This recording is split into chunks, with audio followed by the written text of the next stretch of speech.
Et à l'occasion des travaux de l'APN et de la CCPPC, nous avons recueilli les commentaires d'observateurs étrangers qui ont suivi avec une grande attention la lecture du rapport d'activité du gouvernement. J'ai écouté le Premier ministre Li Keqiang, j'ai trouvé que c'était très intéressant de voir comment il décrivait l'avenir économique de la Chine, sa place dans le monde. Il y a un sujet qui nous passionne en France, c'est la route de la soie terrestre et maritime. Comment pouvons-nous, en tant que Français, en tant qu'Européens, être aux côtés des Chinois, aux côtés de la Chine, dans cette reconfiguration du monde pour la paix et pour la prospérité? C'est un moment fort de démocratie, et c'est un des temps forts de la vie politique chinoise.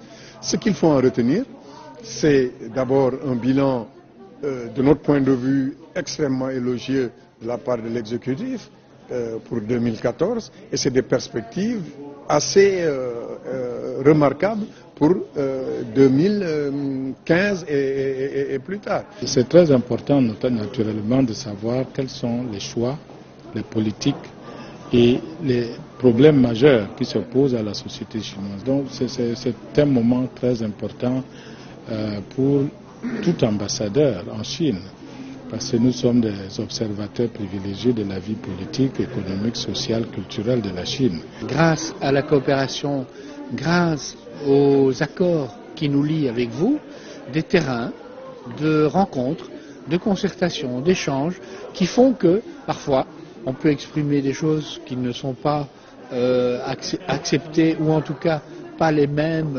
dans leur entendement que dans les deux cultures, et faire en sorte que nous puissions rapprocher nos points de vue.